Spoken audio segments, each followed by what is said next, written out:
All right. So I've gone through the web page fairly closely here, and I think most things are more or less up to date and correct. So let me do a quick walkthrough here. Today is the 17th, right?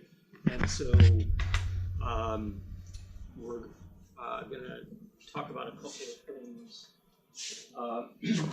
We'll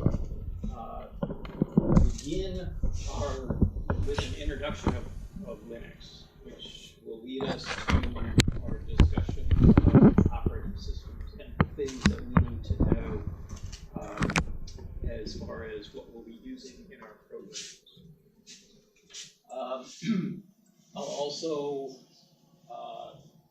probably have time to start the first discussion on, I call it Data Communication 101. It's similar to what's discussed in the Kuro's textbook. So in Kuro's, again, they take a top-down approach to talking about networking. And so starting with the application layer,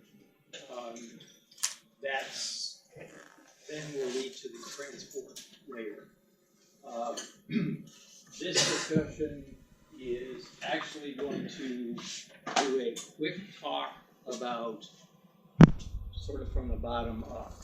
So I do want to present some basic concepts, terminology related to how computers communicate and talk. Okay, so let's see. I have links to a couple of papers that are really for background purposes. They're very basic, talking about Unix and Linux. They're very easy to read, and so make sure that you do go through them. The first two are the most important. Unix for Beginners might be helpful to some. It steps you through some basic things on Unix. Let's see. I'll talk about the exercise that is now out. So exercise 1 is out and homework 1 is out as well. So we'll go through those. But let's take a quick look sort of at the big picture here of our semester. Monday we have off, correct? Mm-hmm. Okay, Martin Luther King Day. So we'll meet next on Wednesday. As I'll note when I step into exercise 1 here, I've said this before, so exercises aren't graded, neither are the homework. Some exercises will have a submission, and this one actually does. So you should see on Canvas actually 2 assignments, one called exercise 1 and one called homework 1. And if I did it right, exercise 1 on Canvas should show it's due next week, Wednesday. And the submission basically will be a PDF, just a write-up. There's a bunch of very short questions that I've asked in that exercise. Homework 1 will be due in a couple of weeks. And the following week will be exam 1. And so, again, there's the coverage for exam 1 will be exercise 1, exercise 2, and homework 1. Okay. Yes. Will the questions on the exam be similar to the questions asked within the homework? Okay, that's a good question. They could be. I'll actually post several example exams that I've used before, and that'll be much closer to what you can expect. And so the answer is yes and no. So including CpSc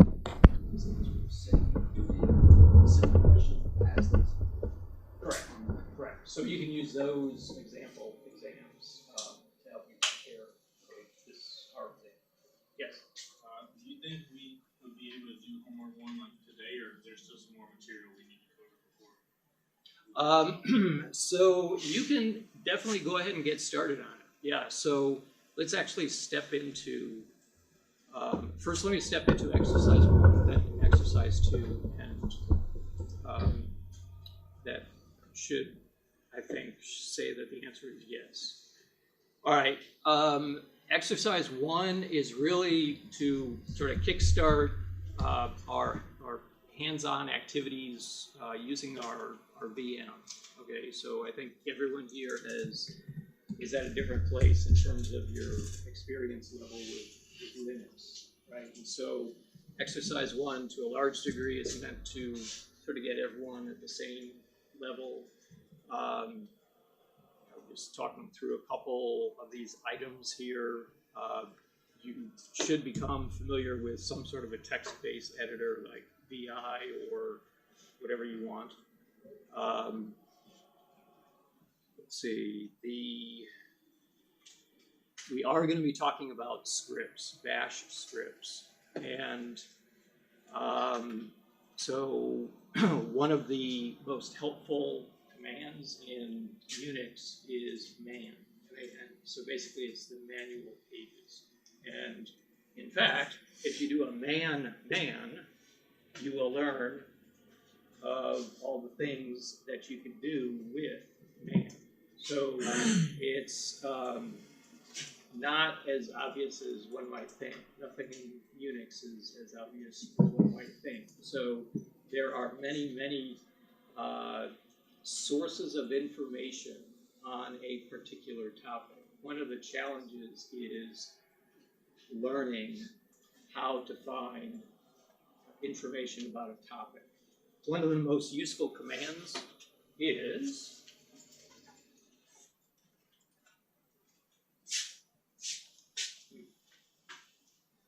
right, right here. Can you see? If I can get that other screen up. Sure. All right. It's apropos. We're actually going to look on my VM, and I'll demonstrate it. Okay, so let's say that we're interested in finding information about a command that has to do with finding a file. Okay, so, and we may not know what the command is. Okay, turns out there is a command called find, but let's say that we didn't know that. Apropos.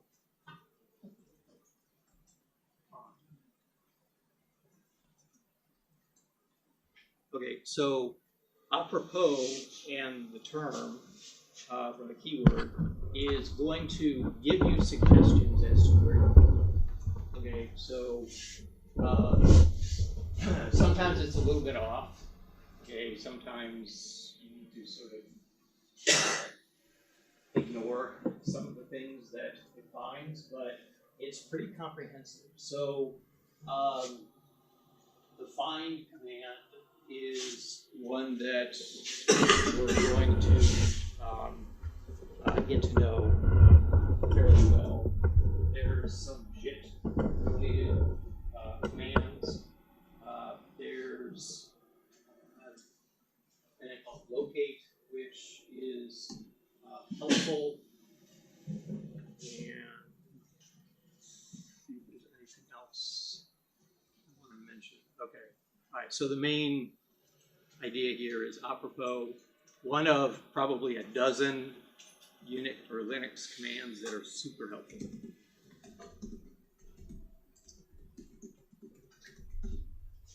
Okay, so the heart of exercise 1 is to have you work with 2 of the programs that are in our JIT code repository. This question is related to It is the CPP EX1, and we're actually going to look at that here in a second. And the next question is related to the code in JIT. I think it's fork is the name of the directory where that code is at. And that will introduce us to some OS concepts. So the code will illustrate how a parent process forks a child process, and it will introduce the concept of signals.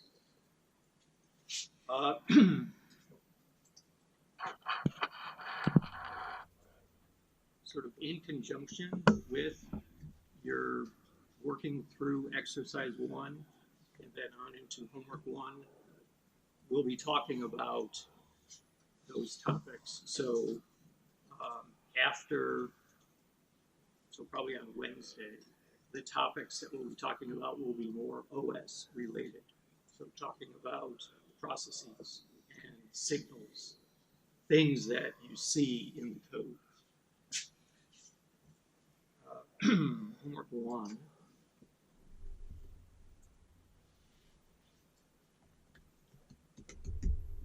Okay, so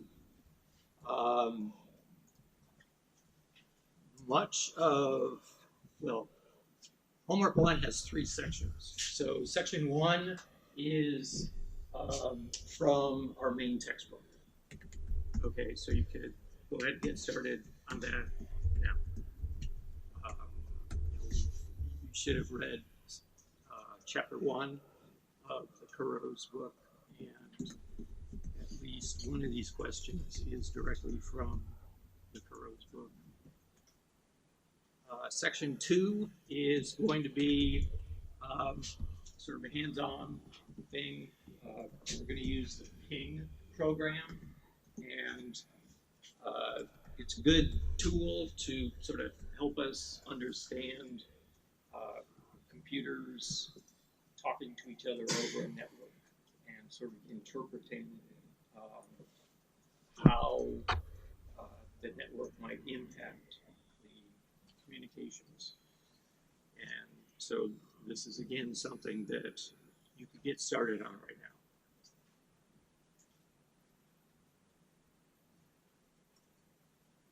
Okay, then the third section or question is related to code in JIT that is in the UDP echo subdirectory, so it's there.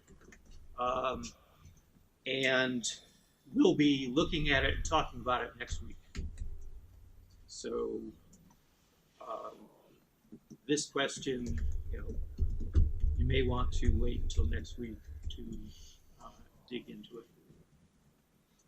So hopefully that answered your question. All right. Let me go back to VMs for a second.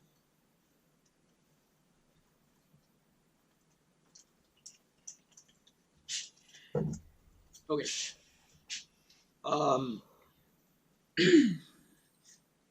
Setting up our VM.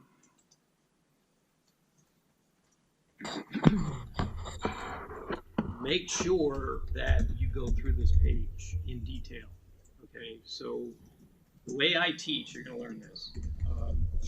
I talk about a very small subset of the stuff that I point to on my webpage. And so the stuff that I point to, especially in this first column here,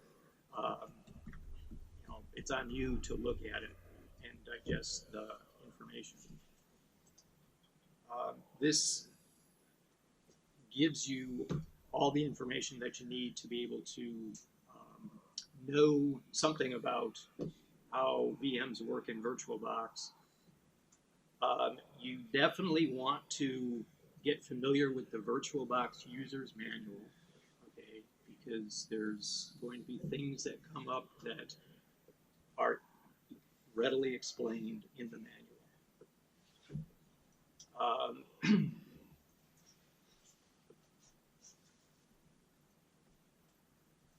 One thing I didn't mention specifically, but it definitely has come up through questions. So after you have created your VM, so the Ubuntu 16.04 VM,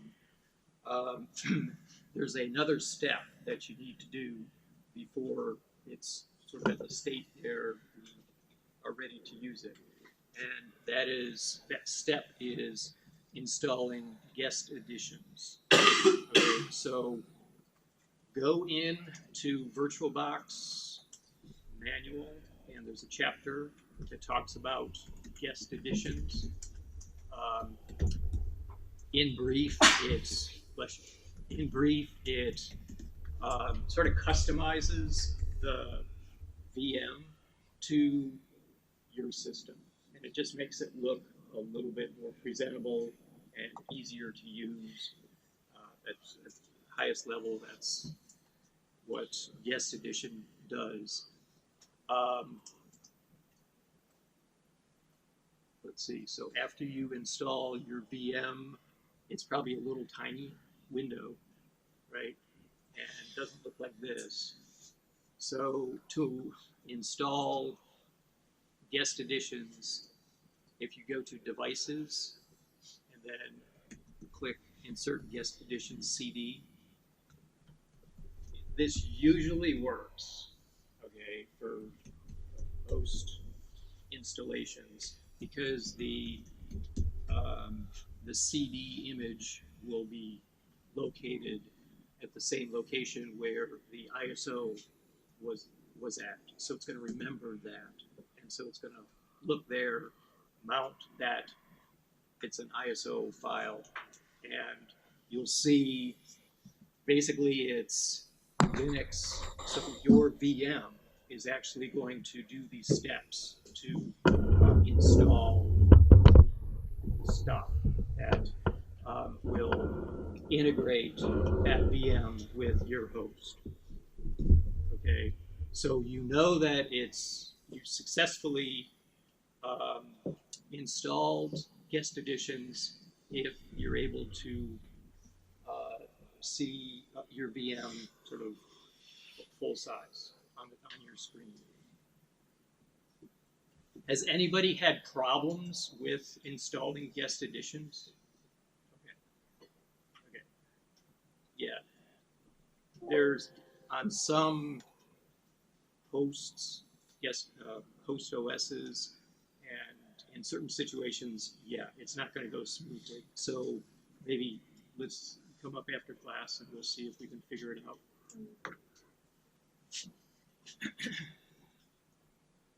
All right, so move on.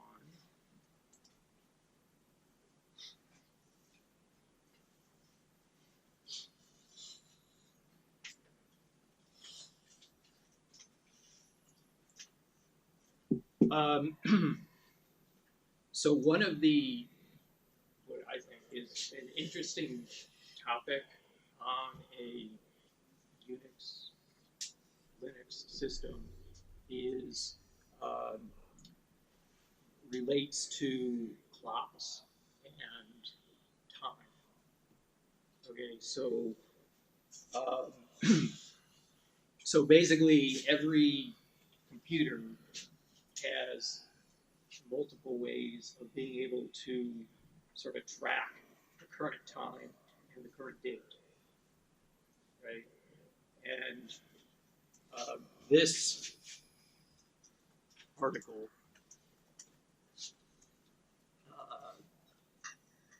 the link is good, is pretty interesting in terms of sort of setting up that topic. And so this is another thing for you to read over.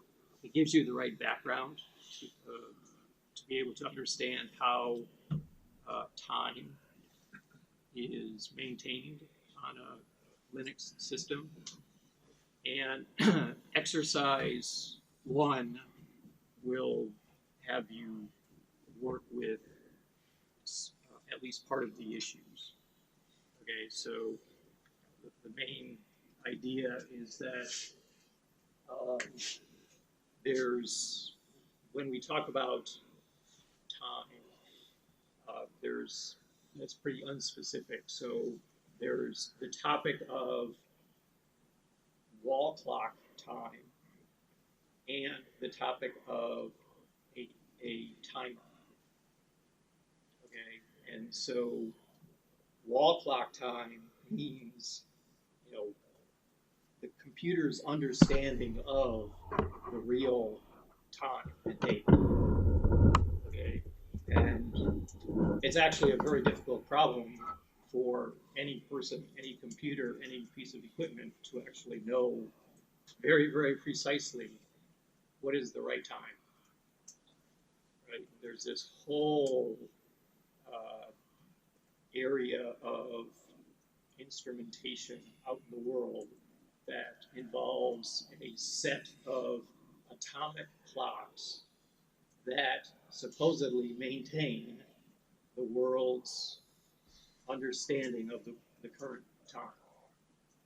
Okay, so imagine how difficult it is for a computer which doesn't have direct access to that set of atomic clocks to be able to have an accurate assessment of the wall clock time.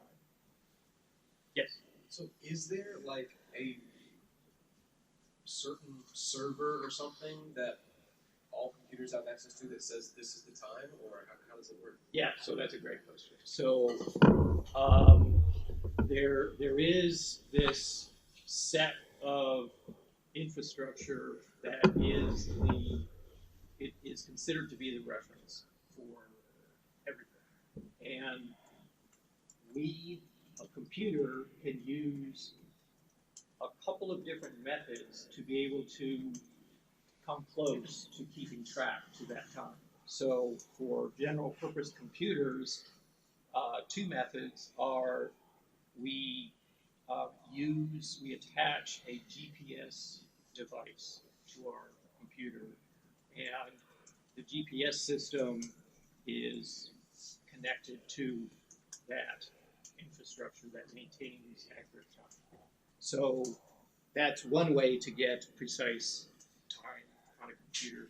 The other way is to configure what's called network time protocols on the computer. And by default, that actually is done for us. So there's this hierarchy of, they're called NTP servers, network time servers. And at the top level, they are a part of the infrastructure that maintains the accurate time. So, and we'll talk more about that. But it is a really interesting topic, and it's very relevant these days, especially with new emerging internet applications like machine-to-machine interactions. So connected vehicles, for example, being able to synchronize them in time is super important.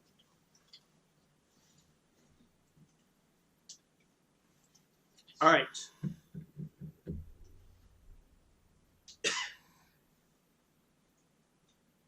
Linux overview. So again, you're going to see all of this in the OS class. Some of you may have already taken the OS class. Some of you just may have learned some of this on your own. I'm going to put a time limit for myself here. So we'll do 10 minutes in this set of slides. We're not going to be able to make our way all the way through it. That's our purpose here is to introduce Linux, and that's it. So, as you probably know, Linux is a derivative of, or a form of Unix. It's an implementation of Unix, which is an operating system that has a long, long history. The Unix came out from the research world, so Bell Labs had a part in it. A number of universities had a part in the development of Unix. They're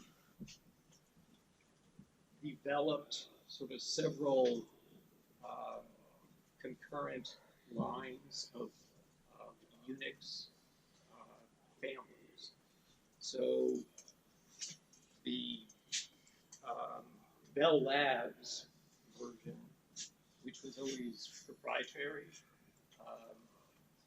was led to a version that companies used and bought, and like it went by the name of System 5 or AT&T Linux or Unix, but it sort of it contributed to the other branches of Unix. And so the main fork was the Berkeley software distribution BSD Unix, okay, which that branch, that family still exists today. There's FreeBSD, which is actually my favorite variant of Unix. It's definitely not Linux. It's its source code licensing is very different from the Linux source code licensing. So the BSD derivative or line of Unix, basically you're a company, okay, or any of us, we could take that code, enhance it, and develop our own intellectual property with it and not have to give it back. Okay? With Linux, it has the open source license that says whoever contributes to it, if you're a company, it's fine. You could use it, you could sell it if you want to, but whatever you do with it, you have to put it back into open source land. Okay, so it's a big deal. So many network devices like high-end routers are based on FreeBSD, and the rest of commodity computing things are based now on Linux. There's exceptions and infringements all over the place. So I don't know how they enforce that these days, but that's sort of idea number one is there's branches of Unix, and a main distinction is the open source license. So back to the BSD branch, sort of another one spun out called GNU, and GNU is a group of people who they are very much into open source more like the license that Linux uses. Everything should be free. Anybody who uses it contributes back. And so there actually is a GNU Unix. There's tons of GNU tools that we all have heard of and use, right? All the compilers and a lot of the basic utilities on Unix, awk and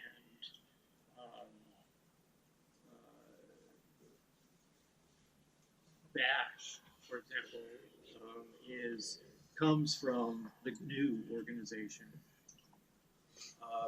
So, but Linux is not considered a GNU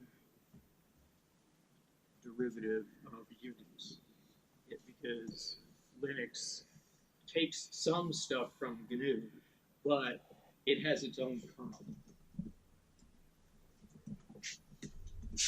The thing that really defines a Unix is the kernel. So when we say Linux, specifically we're talking about the kernel. When we say FreeBSD, specifically we're talking about the kernel. And they actually will share some of the top level stuff, like they both will use GNU compilers and things like that.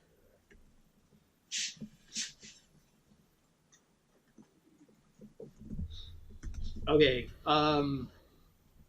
Unix time, we've talked about this, and you've probably seen this in other classes. When in our programs, if we issue a get time of day, it's going to return to us a bunch of numbers that are maintained in a struct called a time val struct. And it represents the number of seconds and microseconds from Unix's understanding of the beginning of the world, okay, which was, anybody know? Yes. Nothing existed before that. Although I did. So something's wrong there, but I don't know. So when when you'll actually see this in exercise 1, right? Because you're working with get current time, or get time of day, that system call, and it's going to return a time val. And so understanding what it means, so given that time, then it's possible to, since we know when time 0.0 is, it's easy to compute the current time of day given just that number of seconds, right?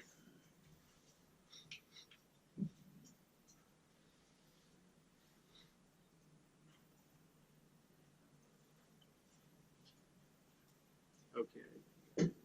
So I would suggest that you go through like the first 20 or so slides of this. Some of this material you'll see in those 3 papers that I've asked you to read.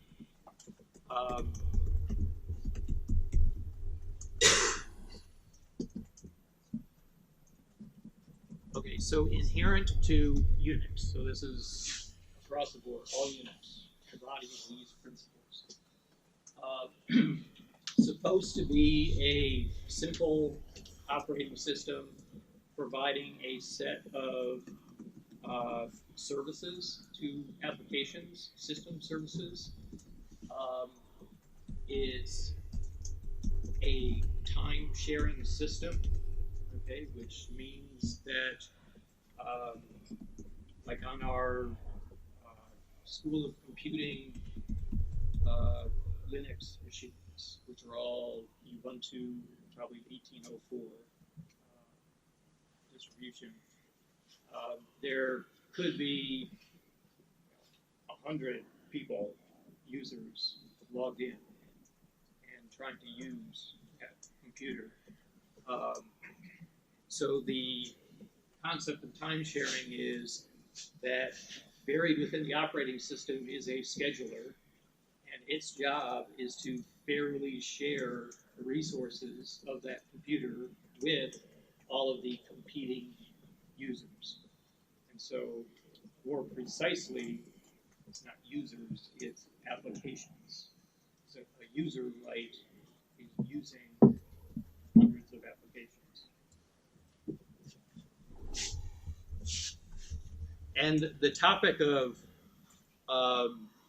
scheduling has been widely studied, probably one of the most studied areas in computer science in the academic world for 50 plus years.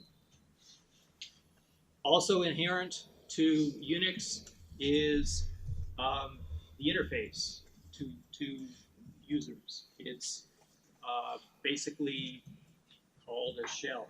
Okay, and so when we SSH into like ada8.computing.clemson.edu, there's a network in between, but we're seeing a shell on ada8. And that shell is a program. Okay, and by default, it's called bash. Okay, and so bash is taking what we type, and it's parsing what it sees, and there is a set of keywords. There are constructs to actually program in a shell environment. It's called a script.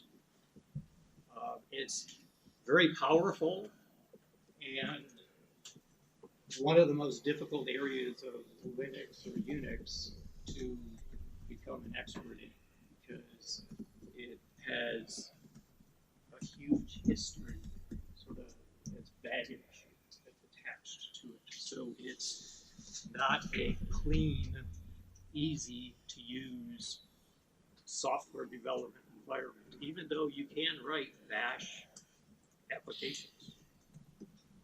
But back to the point here, that's what we see. That's our interface. We'll talk more about bash in another discussion. Also inherent in Linux, the fact that everything is a file, and the interface that's appropriate for a file, which means we do an open on a file and we're returned a file descriptor. Okay, that's sort of like the hash or the index that we would then use on a file write or a file read. Okay, that interface is basically the I/O interface for Unix. So when we start looking at network programming, that's the sockets interface, we'll see that it follows that I/O model. So there's an open, a descriptor is returned. The thing that we've opened is, rather than a file, it's a socket, which basically is a sort of a virtual network slice from one computer to another computer. But the main point is the I/O model is consistent, whether it's files, whether you're talking to a kernel component, whether you're talking to a device, or whether you're talking to another process located either on your host or on a different host, and where a network would be involved.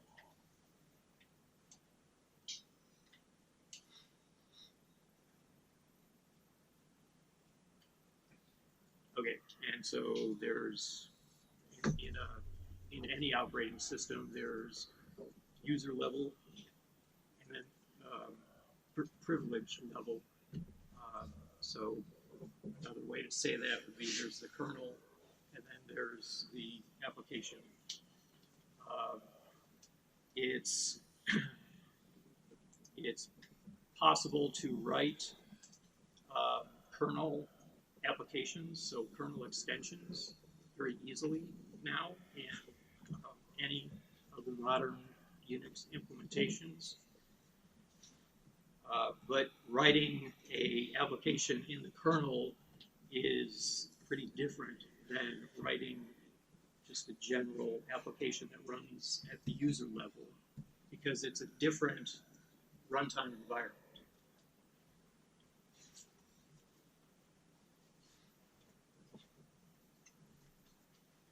Okay, so this is the standard picture that one would see to describe Unix. So it looks like this is BSD, but something very similar applies to Linux. Users, shells commands, there's system libraries, there's compiler libraries, and then there's another interface to the kernel. Okay, and so we'll look at code that differentiates a call, the use of, for example, a compiler library versus a system library versus a function that is contained in the kernel that we want to run. So there's different layers or levels or types of APIs or interfaces.